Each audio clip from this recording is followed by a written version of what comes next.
Kalian itu lebih pilih rumah kecil nggak angker atau rumah besar tapi setannya itu banyak banget?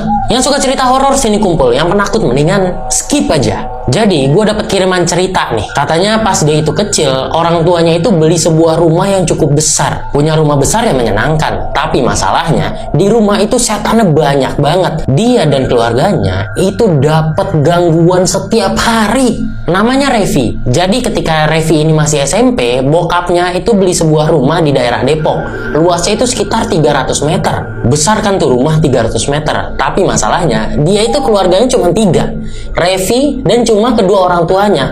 Ya walaupun sebenarnya masih ada 2 pekerjanya di situ.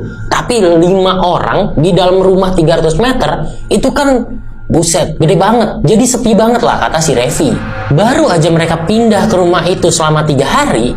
Di hari ketiga ini ada kejadian yang benar-benar waduh.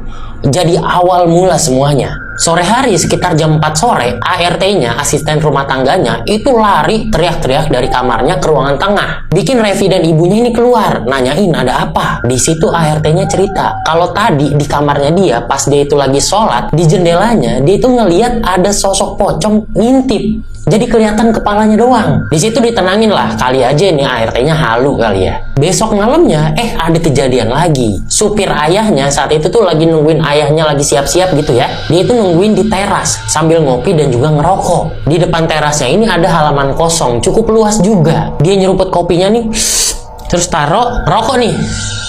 Pas lagi pengen ngopi lagi, lah kok gelasnya hilang? Dia ngelihat ke sekeliling nih, siapa yang ngambil?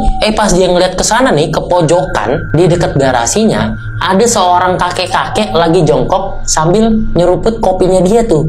Dideketin lah nih sama supirnya, pengen ditanya ini siapa nih? Pas lagi dideketin, kakek-kakeknya ini naruh kopinya, terus senyum nih ke arah supirnya, terus hilang gitu aja. Itu baru orang yang kerja di rumahnya. Nah, beberapa hari kemudian, Revi yang dapat gangguan. Jadi, sekitar jam 9 malam, Revi saat itu lagi tidur-tiduran aja di kamarnya. Pas lagi tidur-tiduran ini, Revi itu ngedenger kayak ada orang lompat-lompat di depan kamarnya dia. Revi pengen ngecek, tapi si Revi itu keingetan sama cerita ART-nya yang ngelihat pocong. Akhirnya dia nggak berani buka pintu. Tapi si Revi ini malah ngelihat lewat celah bawah pintunya. Kalian tahu kan adalah celah segini nih. Pas Revi lihat yang lompat-lompat di depan itu kakinya terbungkus kain kafan warna putih, udah kecoklat-coklatan gitu, ada tanah-tanahnya. Yang berarti yang lompat di depannya itu adalah pocong. Wah, ini sih bisa disebut the real rumah hantu. Kata Revi, itu ada aja pasti kejadian setiap harinya. Dan setelah beberapa bulan, ada kejadian yang bener-bener gila banget. Tapi sebelum gue ceritain kejadian gilanya, gue pengen promosi YouTube gue sedikit. Jadi buat yang belum tahu, gue itu punya YouTube. Isinya cerita-cerita horor juga, sama kayak di TikTok ini. Cuma kalau di YouTube itu jauh lebih panjang, lebih detail, dan lebih menyeramkan. So, kalau lu suka dengerin cerita-cerita horor, harus banget mampir ke YouTube gue. Di sana udah banyak banget cerita-cerita horor yang gue upload. Oke, setelah nonton video ini, mampir ke YouTube gua. Lanjut. Jadi beberapa bulan setelah kejadian Revi ini, itu nih sekitar jam 10 malam, ART-nya lagi-lagi teriak. Tapi kali ini di dalam kamarnya. Saat itu di rumah cuman ada ART-nya, Revi dan ibunya doang. Bokapnya dan juga supirnya itu lagi pergi keluar kota. Karena ART-nya ini teriak histeris, ya Revi dan ibunya langsung lari ke kamar ART-nya yang ada di belakang. Pas lagi disamperin, ART-nya ini lagi nutupin mukanya teriak-teriak, bilang ada setan, ada setan. Revi dan ibunya ini coba nenangin ART-nya itu, tapi nggak tenang-tenang juga. Nah, akhirnya pengen diambilin minum nih. Pas mereka berdua itu ngeliat keluar kamar ART-nya, ternyata di depan kamar ART-nya itu ada 2 sosok.